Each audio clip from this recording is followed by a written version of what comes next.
오늘은 7번째 시간입니다. 오늘 버가모에 있는 교회에 대해서 살펴보게 되는데요. 지난 시간 우리가 서머나에 있는 교회 살펴보았지 않았습니까? 서머나 교회는 핍박받는 그런 교회인데 그 가운데서 그 이름의 뜻대로 몰약, 깨어지고 부서지면 부서질수록 더 향기를 내는 믿음을 따르는 그런 교회이라는 것을 우리가 살펴보았던 거죠. 그래서 아무튼 우리는 힘들고 어려울 때마다 믿음 안에서 굳게 세워지는 주님의 의로운 사람들이 되어야 될 줄로 믿습니다. 오늘은 요한계시록 7번째인데요. 버가모에 있는 교회는 서머나에 있는 교회처럼 사도행전이나 바울 서신, 다른 서신들의 서신에 한 번도 언급되어 있지 않습니다. 서머나에도 계시록에 나오죠. 버가모도 바로 버가모에 있는 교회도 계시록에만 나오고 있습니다. 버가모에 있는 교회의 위치를 잠깐 말씀드리면 지중해 그 에게 연안에서, 그러니까 오른쪽 지도상 오른쪽이 되겠죠. 한 24km 내륙, 그러니까 안쪽으로 더 들어간 위치에 있습니다. 그리고 버가모에 있는 교회는 서머나 교회가 이제 밑에인데요. 서머나 교회와 직선거리로 한 100km 정도 위에 북쪽에 있는 그 도시입니다. 이 버가모 도시는 아탈로스 왕조의 수도였는데요. 주전 3세기에서 2세기 그동안에 번성한 문화 도시로 잘 알려져 있습니다. 여기에 이집트의 알렉산드리아 다음으로 유명한 도서관이 있었는데요. 그때 이 도서관에는 20만 권 이상의 두루마리 책들이 소장되어 있었습니다. 후에 이 두루마리 책들이 이집트의 클레오파트라에 의해서 건네지고 또 알렉산드리아 도서관에 이제 비치되어졌습니다. 그래서 이 도시의 이름이 이 두루마리를 뜻하는 그리스어 페르가메네라고 하는 그런 단어에서 유래가 되어진 곳이 버가모라고 하는 그런 장소이며 그 이름의 뜻이다라고 하는 것입니다. 이 버가모 도시는요, 계속해서 좀만 더 말씀드리면 상업 도시가 아니었습니다. 상업 도시가 아니라 문화와 종교와 학문의 도시였습니다. 이곳에는 이교도들의 또 신전들이 많았고요. 또 그리스 신화에 나오는 제우스, 그 제우스의 신전이 있었던 곳입니다. 그러니까 제우스 신전이 높이가 한 12m 정도 된다고 하더라고요. 엄청난 신전을 거기다 세웠다는 것을 알 수 있습니다. 또한 로마 황제를 경배하는 신전 역시 이곳에 세워졌고요. 말씀드린 것처럼 제우스 신전, 디오니에스 신전, 아데나 신전, 또 아스클레피오스 신전, 굉장히 많은 신전들이 거기에 있는 거예요. 우상의 도시죠, 그러니까요. 문화, 종교, 학문의 도시이기 때문에 이런 부분 속에서 갖추어진 도시라는 것을 알 수가 있습니다. 아무튼 갖가지 우상 숭배의 신전들이 가득 차 있는 곳이 버가모라고 하는 그런 도시였다라는 것입니다. 그래서 우리가 13절 읽은 대로 보니까 주님께서 버가모라는 도시를 일컬어서 사탄의 자리가 있는 곳, 사탄이 거하는 곳이라고 말씀하신 이유가 바로 여기 있는 거죠. 역사적인 배경을 우리가 좀 살펴보면 그 말씀의 의도를 우리가 이해할 수가 있을 것입니다. 또 버가모라라고 하는 이 뜻이 아까 이제 두루마리라고 그랬는데요. 숱한 결혼이라고 하는 그런 뜻을 가지고 있습니다. 교회사로 볼 때 주 325년에서 500년도까지, 어떤 학자는 606년까지 그렇게 이제 이야기를 합니다. 아무튼 꽤 몇백 년 동안 그 기간이라는 것을 알 수가 있는데, 이 기간에는요, 로마 카톨릭 교회가 역사적으로, 그러니까 역사의 종교적으로나 정치적으로나 모든 어떤 형태로든지 앞장서서 전면에 등장한 시기였었습니다. 로마 카톨릭 교회가요. 그 다음에 이 버가모 시대가 끝나면 그 다음에는 로마 중세 시대라고 들어보셨을 거예요. 중세 흑암이라고 하는 그런 시대인 것을 그 이후에 나타나게 되어지는 거죠. 버가모라고 하는 그 이름 그대로 이 교회는 그 이름의 숱한 결혼이라고 하는 뜻처럼 세상과 연합한 교회, 타협한 교회, 또 세상과 결혼한 교회, 각종 이교도들이 교회 내로 들어와서 혼합하는 그러한 교회, 그 시기였다라는 것을 역사적으로 우리가 알 수가 있습니다. 오늘 주님께서도 그렇게 말씀하고 있는 부분을 우리가 살펴볼 것입니다. 또 이제 계속해서 역사적인 것을 말씀드려서 죄송합니다. 니케아 종교회의가 있었습니다. 325년에 있었는데 이때 오리겐이라고 하는 사람이 성경을 변개시켜 버렸습니다. 그래서 그 변개된 성경을 공식적으로 정경으로 인정하게 돼버렸던 거죠. 그래서 이것으로 말미암아 숱한 고통으로 그리스도의 향기를 뿜었던 소문화 교회와 달리 이 버가모 교회는 오히려 배교한 교회가 되어버렸던 거죠. 주님께서 마태복음 5장 31절에 이혼하게 되어질 때 무엇을 주라고 했습니까? 이혼 증서. 이혼 증서라는 의미가 바로 여기 있는 거죠. 성경이 변개된 것을 말씀해 주고 있는 것입니다. 물론 실제 그런 부분을 율법을 통해서 말씀하고 있는 것이지만은 아무튼 부패한 성경을 그 당시에 이렇게 지니고 있었고, 이로 인해서 수많은 신실한 믿음의 신자들이 이 부패한 성경을 가지고 곧 음료교회라고 하는 이 가톨릭에 의해서 신실한 신자들이 죽임을 당했다는 겁니다. 여러분 혹시 여유가 되시면 책 한 권 얼마 되지 않습니다. 피 흘린 발자취라고 하는 그런 책이 있습니다. 그 책을 사셔서 한번 보십시오. 원하시면 제가 책 빌려드릴 텐데, 역사적으로 이 당시에 얼마나 많은 사람들이 피 흘려 죽었는지를 기록을 해놓고 있거든요. 아무튼 이때에 신실한 사람들이 핍박을 받고 많이 죽었어요. 사탄은 거짓 교회를 사용을 해서 성경을 불태우고 성경 신자들을 죽이며 또 가증한 것들을 널리 퍼뜨리기 시작을 했습니다. 이제 그때 그 당시에 계속해서 이렇게 전 세계적으로 퍼뜨려 나가고 있었다는 거죠. 우리는 이런 역사를 무시해서는 안 됩니다. 왜 주님께서 이런 말씀을 버가모 교회에 이렇게 해 주었을까? 그 이름의 뜻에 따라 우리가 역사적으로나 또 현재 우리 속해져 있는 은혜의 시대 교회도 큰 문제가 있다는 것을 우리가 알 수가 있다는 거죠. 그러면 오늘 좀 살펴보도록 하겠습니다. 12절 말씀 보면, 버가모에 있는 교회 전사에 쓰라. 양날 달린 날카로운 검을 가진 이가 이것들을 말하더라. 주님은 요한에게 버가모에 있는 교회 천사에게 쓰라고 말씀을 하고 있습니다. 버가모에 있는 교회는 거대한 이교도들의 그 세력들에 둘러싸인 그런 교회예요. 그러니까 주변 자체가 아예 그런 지역이에요. 우상 덩어리고 거짓 교리가 가득한 그런 곳이었단 말입니다. 이렇게 둘러싸여져 있는 거죠. 거대한 이교들의 신자들이 넘쳐났고 학문을 장려하는 그런 풍습에서 잘못된 신학, 철학들이 많이 발전하기 시작을 했습니다. 그래서 다양한 문화가 수용되어지게 되고, 그래서 이것들과 융합, 섞여져 버렸어요. 그러니까 짬뽕 됐단 말입니다. 오늘날 짬뽕 신학이 있어요. 장로교회에 어떤 교단은 짬뽕 신학을 가진 그런 교회도 있습니다.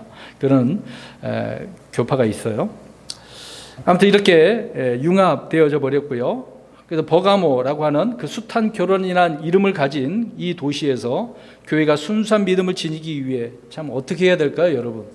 그런 장소에 믿음을 지키려면 어떻게 해야 돼요? 지금 그런 장소에 있잖아요. 철저히 그것들과 분리하는 것 외에는 없다라고 하는 부분입니다. 만약에 우리 교회가 이 주변이 그런 지역이라고 한다면 우리 어떻게 해야 될까요? 섞여야 될까요? 서로 좋고 좋다라고, 좋은 게 좋은 거다, 그런 식으로. 그래서 기독교 연합회 막 가가지고 같이 하자. 그리스도도 믿지 않고 하나님 삼일체도 믿지 않는 그런 교파와 같이 해도 된다? 이러면 되겠습니까? 그런 교회와 그런 잘못된 교리를 가지고 있는 것과 철저히 분리해야 된다는 거죠. 오늘 버가모 교회에 이런 문제를 우리에게 말씀을 해주고 있는 것입니다. 계속해서 양날 달린 날카로운 검을 가진 이가 이것들을 말한다라고 말씀을 하고 있습니다. 주님은 자신을 양날 달린 날카로운 검을 가진 그런 분이라고 말씀하고 있죠. 이 말씀을 역사적으로 우리가 좀 생각해 보면은요, 왜 이런 날카로운 검을 가진 분이라고 말씀하고 있을까? 당시 고대 사회에서도요, 칼을 가진 자가 권력을 가지고 있는 그런 자라는 의미를 가지고 있습니다. 권력을 갖고 있기 때문에 내가 생사를 주관하는 자다, 절대 권력자다, 내 말을 복종하지 않으면 너는 죽는다, 이제 그런 의미를 갖고 있는 거죠. 여러분, 검이라고 하는 것은 모든 병기의 제왕이라고 과거에 그렇게 불리지 않았습니까? 지금은 총으로 미사일 쏴버리면 그만이겠지만요, 옛날에는 무기가 주로 칼이었지 않습니까? 로마인들에게 칼은 곧 권력과 힘과 권세, 어떤 권위를 상징하는 것이죠. 버가모에는 로마의 황제 줄리어스 시저를 신으로 높이는 그런 신전이 거기에 세워진 최초의 도시이기도 합니다. 그래서 시저를 대표하는 상징물이 검이었다고 하더라고요. 검. 그만큼 역사적으로 그 검이 말해주는 의미를 우리가 알 수가 있습니다. 그래서 당대 로마에서 온 세상의 정복자요 또 승리자로 또 최고의 권력으로 땅의 민족들과 백성들 또 지역 신들의 위에 있는 권위를 부호하기 위해서 이렇게 그들은 황제의 숭배를 하게 되어지죠. 바로 그런 황제의 손에 있는 이 검, 그것으로 많은 사람들을 숭배하게 만들어버린 일들이 그 당시에 있었다는 것입니다. 자, 이런 의미 속에서 주님께서는 너희들이 그런 칼로 힘을 자랑한다라고 할 때 주님께서 뭐라고 하십니까? 자신을 양날라린 날카로운 걸 가지니, 진정한 권력자가 누구인가를 말씀해 주고 있는 거죠.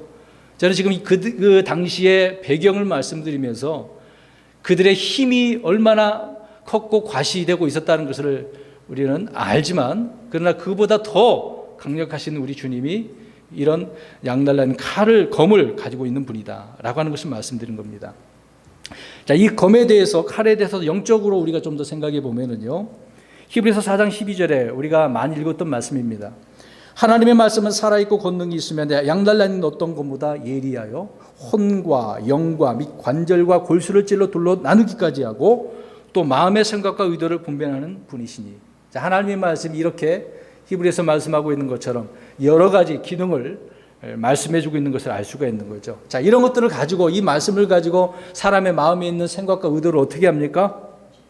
찔러 쪼개 나누는 거죠. 분별하시는 겁니다. 그런 의미 속에서 하나님의 말씀이 바로 이런 부분이라는 거죠. 여러분 잘 생각해 보세요. 진짜 우리가 물리적인 그 칼로 목을 자르고 배를 찌르고 손과 발을 자를 수도 있겠죠. 하나님의 말씀의 기능이 그런 것입니까?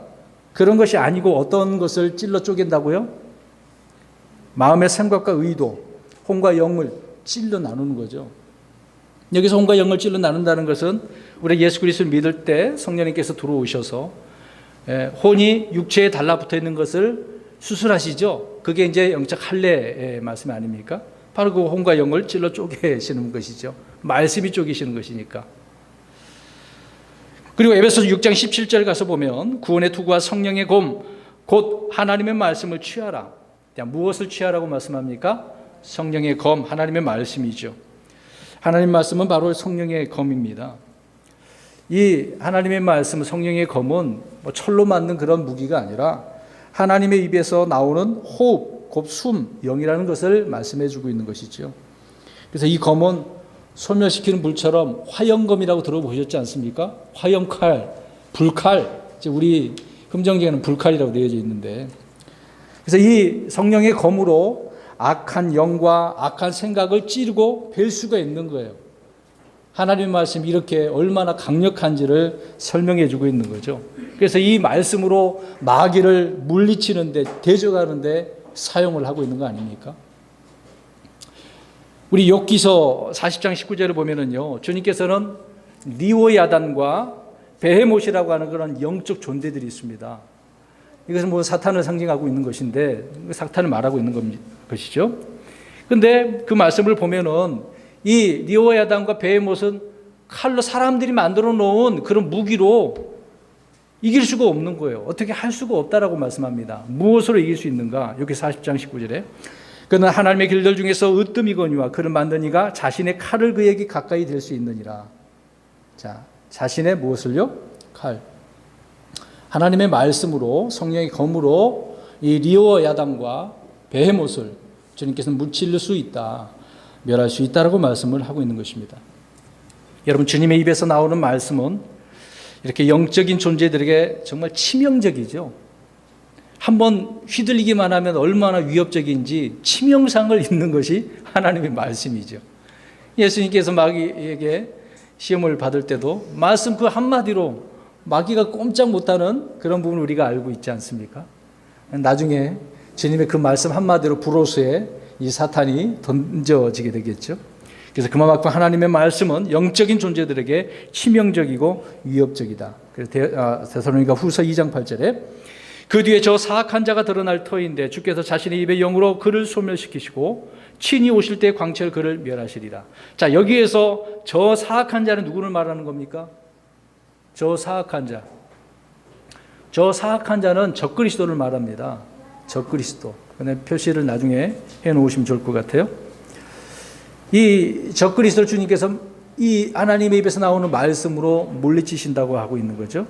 그러니까 주의 입에서 나오는 모든 주의 말씀은 마귀를 소멸시키는 그런 성령의 검이다 라고 하는 것이죠. 여러분 사도행전 5장 33절 가서 보십시오. 주의 말씀은 사람들의 마음을 자르는 날카로운 검이에요. 자 보세요. 사도행전 5장 33절 보겠습니다. 5장 33절입니다. 읽어볼게요. 시작. 그 말을 듣고 마음이 상하여 그들을 죽이려고 의논하더라. 우리 한국말로 보면은 이게 도대체 무슨 말이지? 뭐 말씀을 듣고 마음이 상했네요. 근데 영어를 보니까요. 우리 한국말로는 마음이 상했다라고 나오는데 영어로는 cut to the heart라고 되어 있어요. 마음을 커트가 뭔지 아시죠? 뭘로 자릅니까?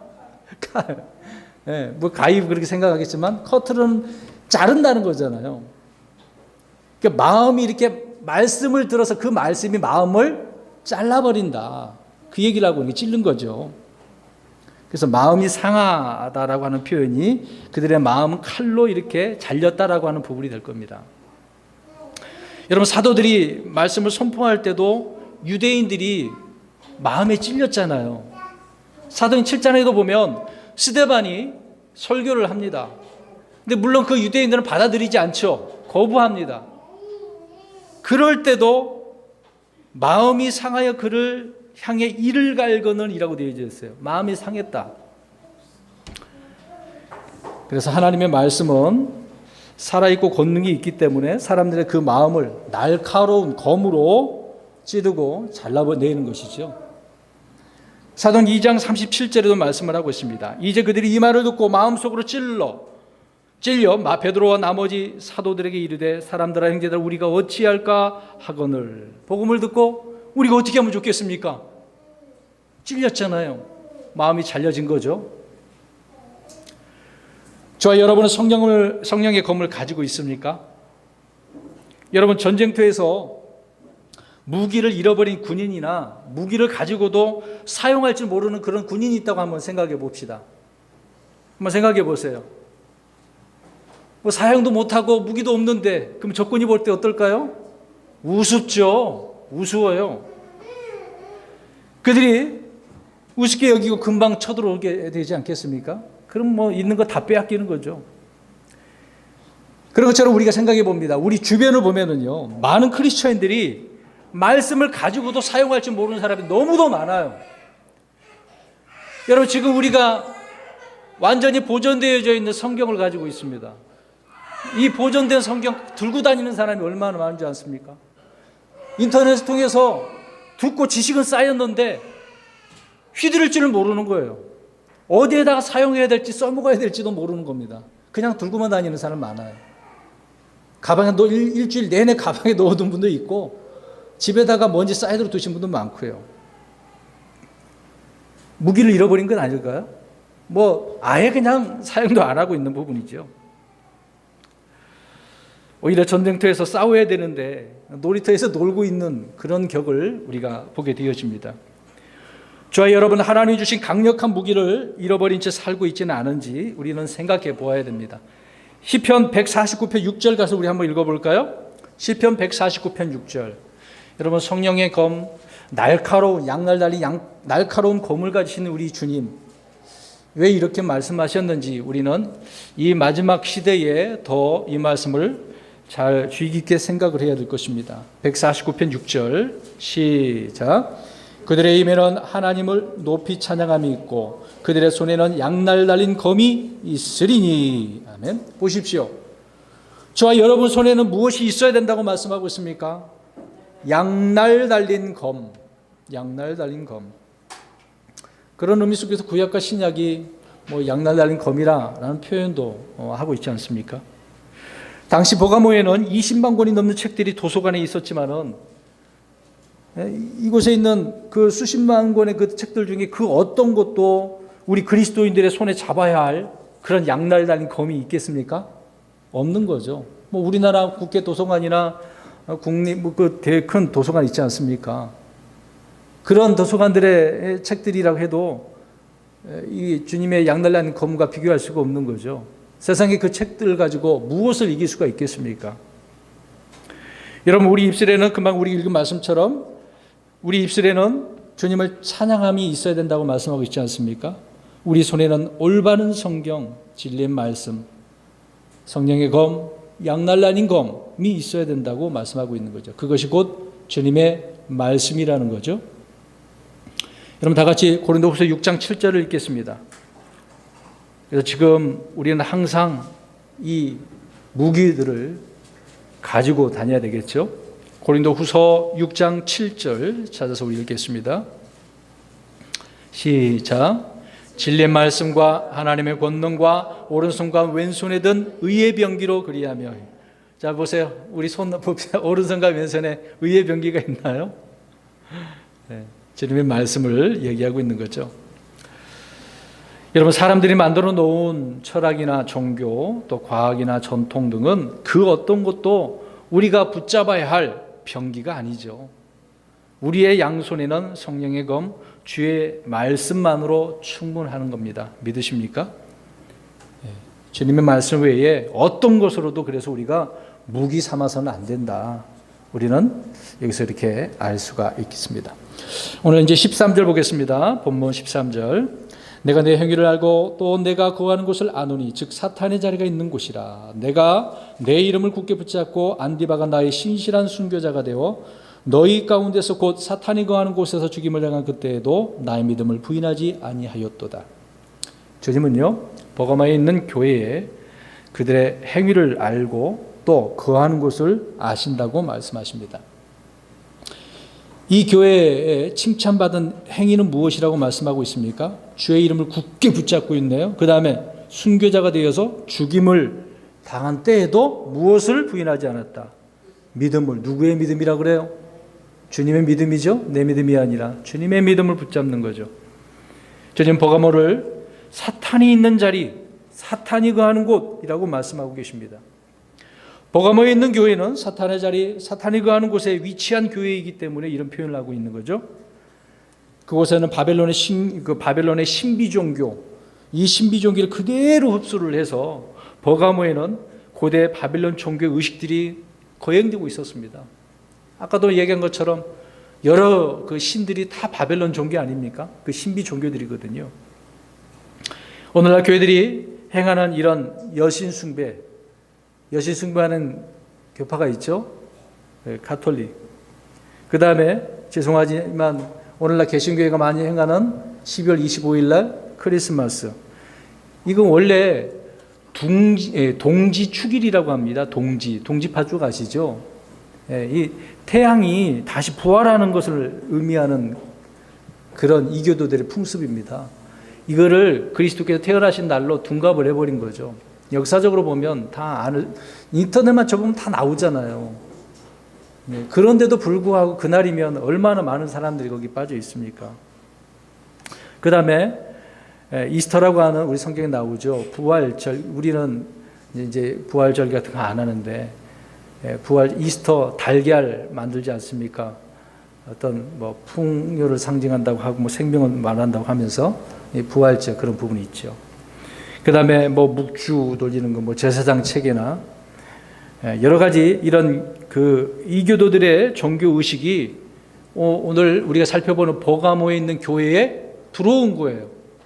그러니까 둘러싸여 있다 보니까 영향을 받을 수밖에 없는 거예요. 아무리 철저히 분리한다 할지라도 그들이 들어오는데 어떻게 하겠어요? 그것을 가지고 교회 오는데 들어오지 말라고 할 수도 없고. 얼마나 이 버가모에 있는 교회가 큰 위험에 처해져 있는지를 알 수가 있는 거죠. 그럼에도 불구하고 버가모에 있는 교회는 주 예수 그리스도의 이름을 어떻게 했어요? 굳게 붙잡은 거예요. 여러분 예수님의 이름 많이 부르시죠? 그만큼 우리가 붙잡고 있는가? 한번 생각을 해보았으면 좋겠습니다. 그렇게 굳게 붙잡으면서 안디바가 있어요. 이제 안디바는 여기 이렇게 나오는데 헤롯 안디바 말고 아무튼 순교자 안디바예요. 이 안디바는 신실한 순교자가 되어서 죽임을 당했습니다. 야, 이름까지 나왔네요. 순교자. 이런 이름이 성경에 순교자의 이름이 기록된다는 것 자체가 얼마나 큰 기쁨이겠습니까? 물론 그 당시엔 고통이겠지만 근데요, 여러분, 제가 찾아보니까 순교라는 단어가 우리 음정적이 있잖아요. 다른 성경이 순교라는 말로 다 바꿔버렸어요. 증인이라는 말로. 순교라고 하는 의미를 찾아볼 수가 없어요. 피 흘려 죽은 이 순교. 참 안타까운 부분이죠. 아무튼 안디바에 이런 순교가 있었음에도 불구하고 오히려 버감에 있는 교회의 성도들은 어떻게 했습니까? 이런 고난과 위기 속에서 오히려 무너지는 것이 아니라 그 믿음을 부인하지 않았어요. 주님의 믿음을. 참 대단하죠. 서머나에 있는 교회는 핍박을 받는데도 불구하고 오히려 향기가 나. 참 얼마나 위대한 교회의 의미를 우리가 살펴봅니까? 근데 버가모에 있는 교회는 그럼에도 불구하고 주님의 이름을 붙들고 믿음을 부인하지 않는 그런 교회였다. 우리 주님께서 칭찬하신 버가모에 있는 교회의 이런 위대한 점을 우리가 알 수 있는 거죠. 버가모 교회는 사탄의 자리에 있던 교회요. 사탄이 거하는 곳에서 죽임을 당하던 성도들이었지만 그런 환경에 전혀 굴복하지 않았다. 그러니까 환경에 치우치면 안 됩니다. 좋은 환경이든 나쁜 환경이든 항상 우리는 변함없어야 돼요. 주님 안에서. 믿음이, 신앙이 막 굴곡이 있는 분들이 많잖아요. 오늘은 기분 좋고 은혜가 좋고 막 얼굴이 굉장히 밝아. 그 다음에 보면 또 찡그러져 있어. 이 신앙의 굴곡이 이렇게 있으면 안 됩니다. 항상 쭉 꾸준하게 가야죠. 힘들고 어려울 때마다 더 힘내고 주님을 바라봐야 되지 않겠습니까? 아무튼 그런 교회이고 환경에 굴복하지 않았다. 주님은 성도들의 고난과 수고와 섬김, 또 어떤 눈물과 이로운 행위들을, 선한 행위들을 결코 잊으시지 않는다고 히브리서 6장 10절에 말씀하고 있죠. 그래서 행위대로 다 갚아주신다고 했기 때문에 이 부분은 앞에서도 다 말씀드렸던 부분입니다. 아무튼 우리는 어둠의 행위들을 벗어버리고 우리는 정말 선한 행위로, 믿음의 행위로 살아가는 저와 여러분이 되어야 될 줄로 믿습니다. 계속해서 13절입니다. 사탄의 자리, 사탄이 거하는 곳. 말씀드린 것처럼 버가모에 있는 교회는 그러한 곳에 거하고 있는 거예요. 사탄의 자리란 사탄을 섬기기 위해 세워진 건물, 장소를 말하는 겁니다. 이 교도들의 그런 신전으로 제우스 신전, 아테네 그런 신전이 그 대표적인 신전 건물이 거기에 있었던 거 아니겠습니까? 근데 거기에 세워진 신전들이 1년 365일 내내 불태운 거예요. 그러니까 멀리서도 그 신전을 볼 수 있게 한 것 아니겠습니까?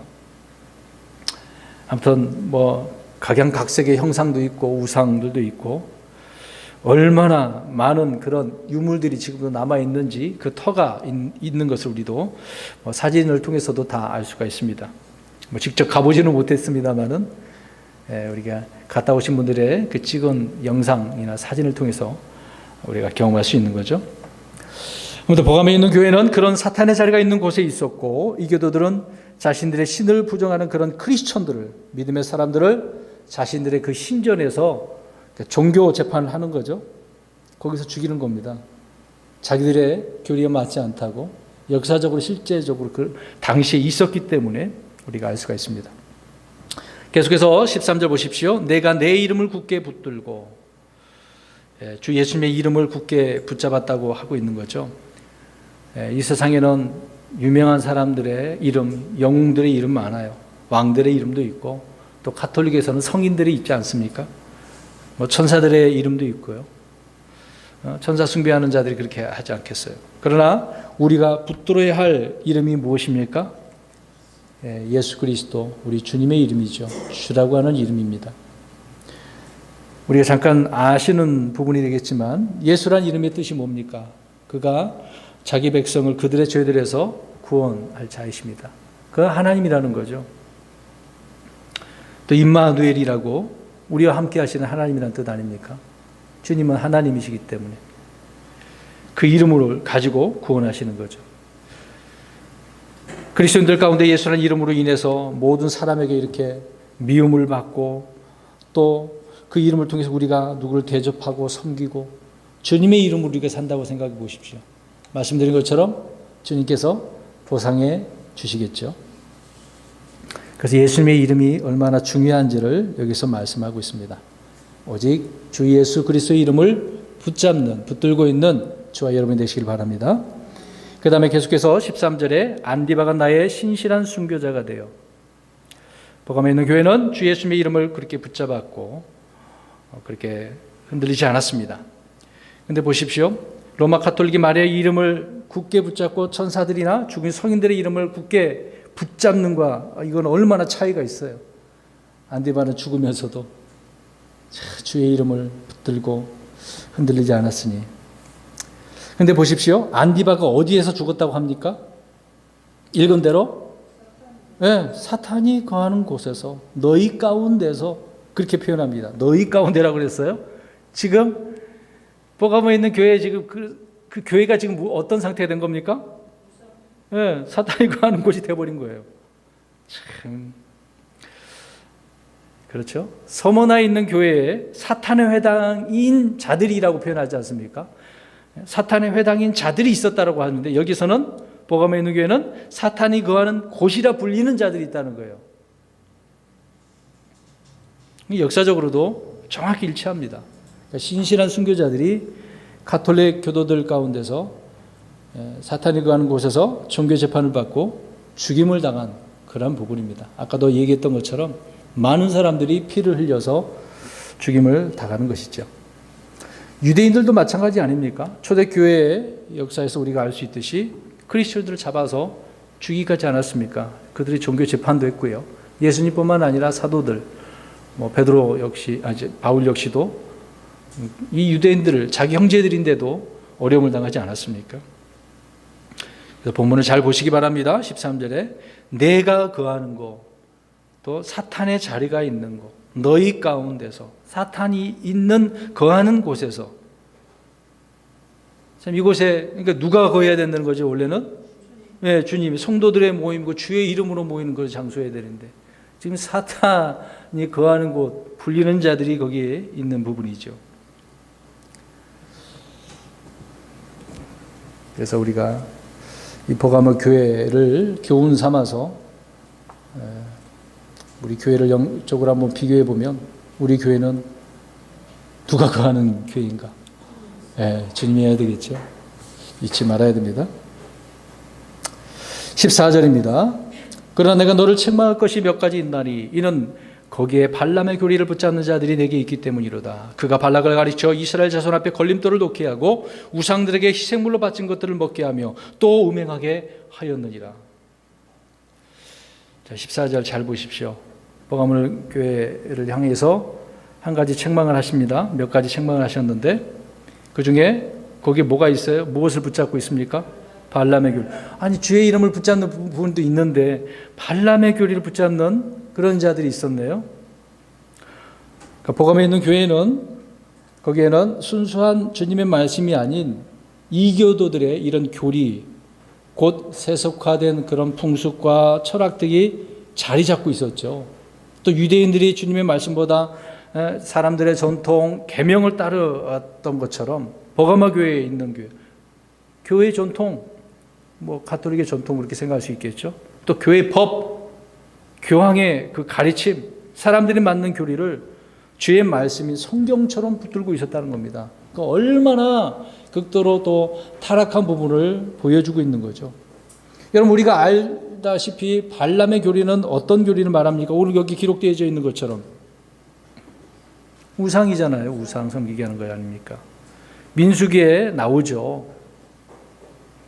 발락이 발람을 통해서 이스라엘 사람들을 저주하게 하지 않습니까? 저주하면 엄청난 재물을 주겠다 약속했잖아요. 그러나 하나님께 그 입을 탁 봉인해 버리시고 못하게 오히려 저주 대신 축복하게 하죠. 네. 그러니까 안 된단 말이에요. 자기 입으로 저주할 수가 없어. 그래서 발람이 발락에게 한 가지 가르쳐 줬어요. 오늘 말씀처럼 무엇을 가르쳐 줍니까? 이스라엘 백성이 무엇을 행하도록? 네, 음행하도록. 발람의 교리는 음행과 우상 숭배하게 하는 거죠. 그래서 민수기 22장에 모압 여인들을 데려오지 않습니까? 데려와가지고 그들과 음행하게 만들고 희생물 드리게 하고 그래서 스스로 죄짓게 해서 하나님께서 이스라엘을 심판하도록. 그래서 얼마나 죽었습니까? 24,000명. 엄청나죠? 많은 사람들이 이 문제로 인하여 죽었습니다. 그러니까 발람의 교리. 그럼 버가모 교회도 지금 이런 발람의 교리가 있다는 것이죠. 위험에 처해 있는 거 아닙니까? 자, 이것을 생각해 보면서 오늘날의 교회의 모습을 우리가 봅니다. 발람의 교리를 붙잡고 있는 이들이 얼마나 많은지. 음행은 교회 내에 벌어지는 공용하는 그런 비밀이지 않겠습니까? 세상과의 연합은 영적 음행입니다. 복음의 교회 이름은 아까 얘기했잖아요. 처음부터 숱한 결혼, 이것저것 다 결혼한 거예요. 오늘 결혼했다 이혼하고 또 결혼하고 이런 식이란 말입니다. 영적 간음을 한 거죠. 종교 간의 대화 일치하고 연합해야 된다. WCC가 그렇게 되고 있지 않습니까? 제가 양중에 있었을 때 목사님들하고 무슨 이야기가 나와서 WCC가 얘기가 나왔어요. 제가 좀 비판적인 이야기를 했더니 어떤 한 목사님이 긍정적으로 자기는 받아들이는 식으로 저한테 이야기하더라고요. 너무도 안타까웠습니다. 좋은 면도 있다고 이야기하더라고요. 어떻게 그렇게 얘기하실까? 고민을 그 얘기를 듣고 그 부분에 대해서 좀 생각을 좀 많이 해보았습니다. 여러분, 세상과의 연합은 영적 음행이에요. 이렇게 오늘날 교회 내에 이런 일치운동을 하는 우상 숭배를 하려고 하는 발람의 교를 따르는 그런 단체, 그 교회의 개신교를 우리가 또 알 수가 있습니다. 그래서 이 당시에도 마찬가지로 발람의 교리가 그렇게 되어졌다는 거죠. 말씀드린 것처럼 발람은 우상들에게 희생물로 바친 것들을 먹게 하고 또 광야에서 만나를 먹던 이스라엘 자손들이 모압인들이 드렸던 그 희생물을 먹게 만들죠. 그러니까 광야 40년 동안 그들은 뭐만 먹었는 줄 우리가 알고 있었습니까? 만나 먹는데 고기도 먹었잖아요. 근데 죄 지을 때 또 뭐 먹었습니까? 우상에게 바쳤던 희생물을 먹었던 거죠. 그러니까 이거를 음식들을 보고 얼마나 즐겁게 먹었겠어요. 먹으면 안 되는 건데. 그 순간 그들의 배는 뭐가 됐겠습니까? 디모데에서 말씀하고 있는 것처럼 신이 된 거죠. 탐욕에 빠진 겁니다. 탐욕에. 발람의 교리가 바로 그런 부분이겠죠. 탐욕에 빠져서 우상 숭배하는 거죠. 육신적으로나 영적으로나 그렇게 만들어버린 것입니다. 아예 그냥 대놓고 그 신녀들이라고 하지 않습니까? 창녀들이죠. 데려와서 그렇게 일을 범했기 때문에. 그래서 이스라엘의 그 앞장선 우두머리 가운데 그 남자가 우두머리 여자를 범한 이야기가 있었죠. 그 비누아스가 어떻게 했습니까? 창으로 통 찔러버렸잖아요. 그러니까 하나님이 그제서야 멈춘 것 아닙니까? 그런 역사적인 일을 우리가 성경을 통해서 알 수가 있습니다. 그래서 신약 성경에 발람의 교리, 발람의 길, 발람의 오류에 대해서 말씀을 하고 있습니다. 발람의 교리는 우상과 또 음행을 말씀하고 있는 거죠. 근데 발람의 길은요, 바른 길을 저버리고 불의익사스를 따라가는 것을 베드로후서에서 말씀을 하고 있습니다. 그 다음에 유다서 1장 11절에는 발람의 오류, 잘못에 대해서 말씀하고 있는데 탐욕으로 달려가는 것을 말합니다. 발람이 얼마나 그 당시에 잘못한 것이 흘러서 지금 계시록에 있는 버가모 교회까지 앞으로 이제 환란 때 그런 부분이 있다는 것을 알 수가 있는 거죠. 그래서 탐욕은 성경은 우상 숭배라고 말씀하고 있기 때문에 그만큼 우리는 이 탐욕에 대해서 조심을 해야 되고 멀리 해야 되는 것을 알 수가 있습니다. 여러분, 발람이 가르친 것과 주님이 가르치시는 것과 얼마나 큰 차이가 있겠습니까? 이렇게 발람의 교리 가르치는 것은 그런데 우리 디도서 보겠습니다. 2장 11절에서 13절. 우리 주님께서 바울을 통해 디도서에 있는 디도에게 전하는 말씀을 통해 살펴보겠습니다. 어떻게 하라고 말씀하고 있는지요? 디도서 2장 11절에서 13절입니다. 시작. 구원을 가져다 주시는 하나님의 은혜가 모든 사람에게 나타나 우리를 가르치시되 경건치 아니한 것과 세상에 속한 정욕들을 우리가 거부하고 이 현 세상에서 맑은 정신을 가지고 의롭게 하나님의 뜻대로 살며 저 복된 소망과 위대하신 하나님 곧 우리의 구원자 예수 그리스도의 영광으로 나타나심을 기다리게 하셨느니라. 하나님의 은혜가 어떤 가지 말해주고 있죠. 그래서 우리는 경건치 아니한 것, 정욕들을 어떻게 합니까? 거부해야 돼요. 안 된다고. 거부해야 돼. 육신이 자꾸 원하더라도 우리는 내 영이 빨리 거부를 해야 됩니다.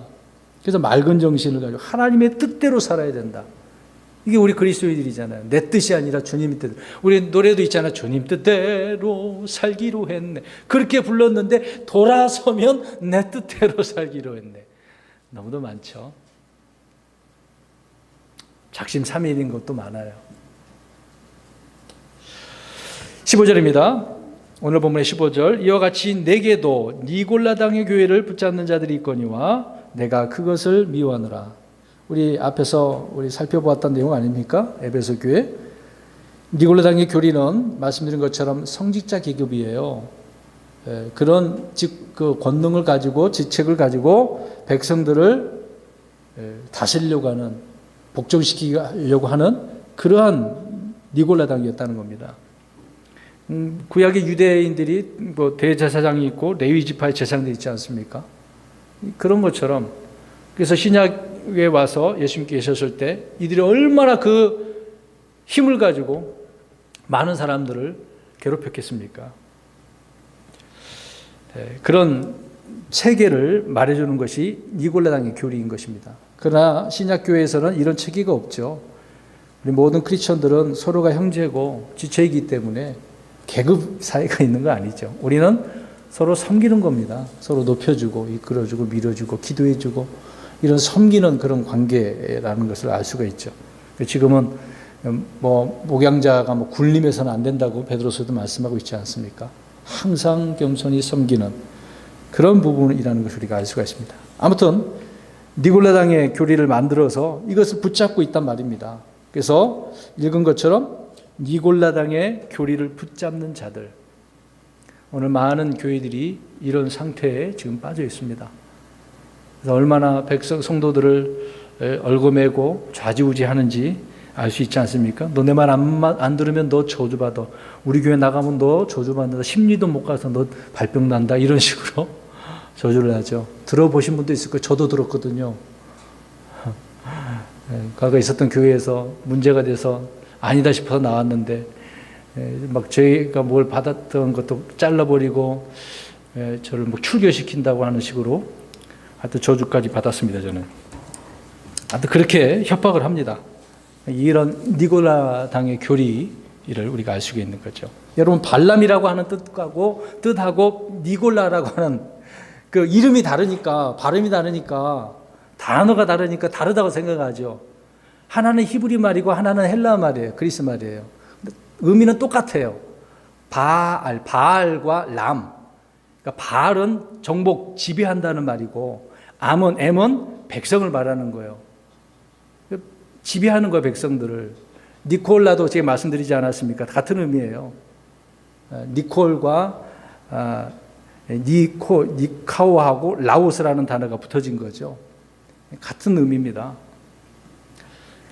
그래서 같은 의미로 이렇게 그런 부분이 있었는데 주님께서는 미워하신다라고 하는 거죠.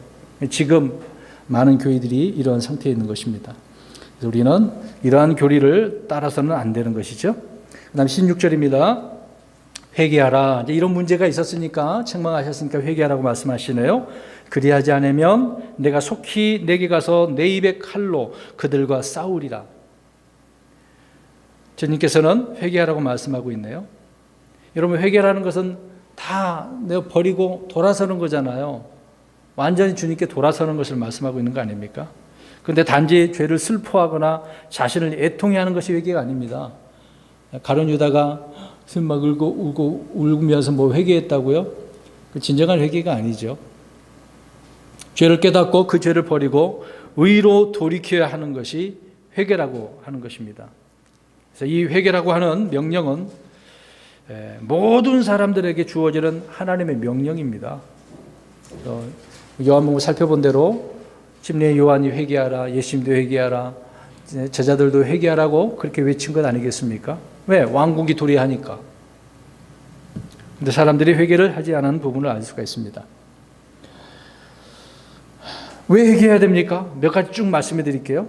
하늘의 왕국이 가깝기 때문에, 하나님의 왕국이 가깝기 때문에, 주님은 죄인들을 불러 회개하려고 오셨기 때문에, 회개하지 않으면 다 그와 같이 멸망하기 때문에, 또 회개하는 한 죄인으로 인해서 하늘에는 회개할 필요가 없는 의인 99사람보다 더 큰 기쁨이 있다고 말씀하고 있기 때문에, 회개하고 죄들의 사면을 얻고 성령님을 선물로 받기 때문에, 또 마지막으로 새롭게 하는 때가 주의 앞으로부터 이를 때에 죄들이 말소될 것이기 때문에, 회개하면 없어진다잖아요.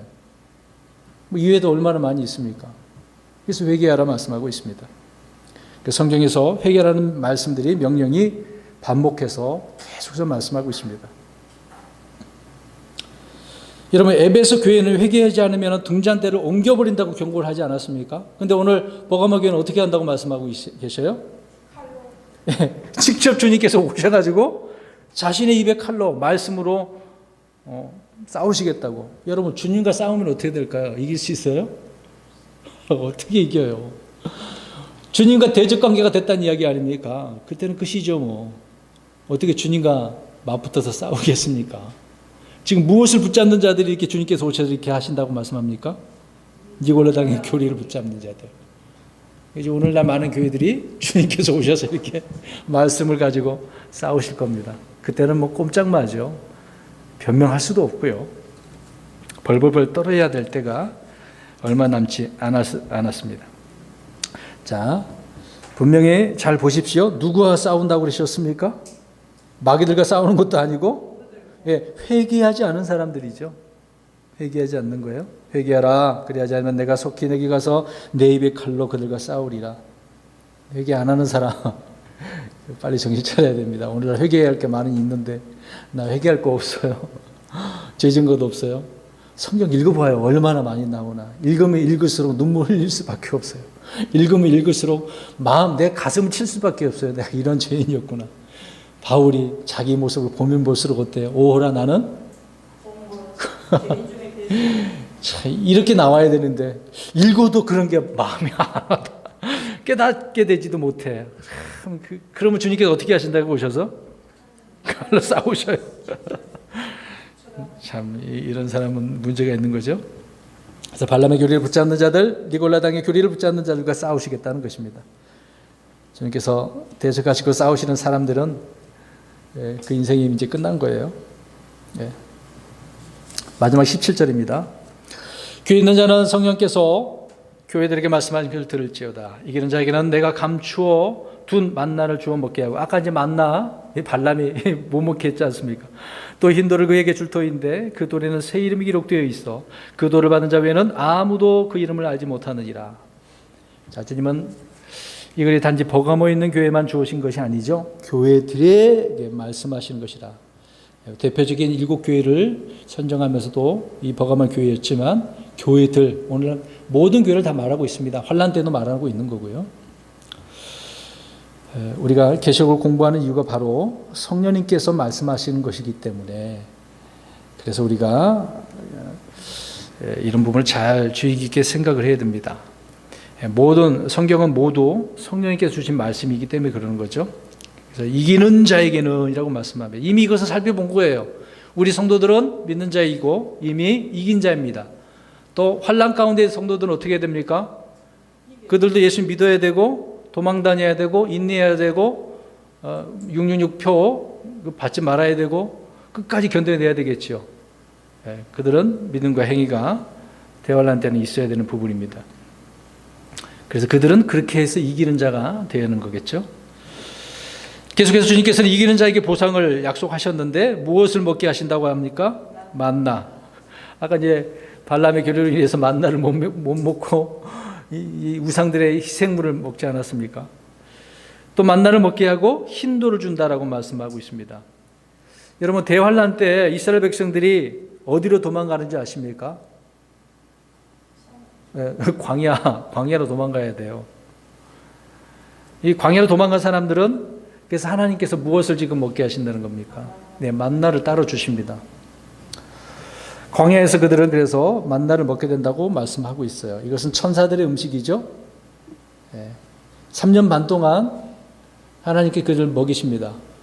이 피해하는 그 광야가 우리 성경에 보니까 지금 과거에 에돔, 모압, 암몬 그 부분에 페트라라고 하는 곳이 있어요. 페트라 들어보셨죠?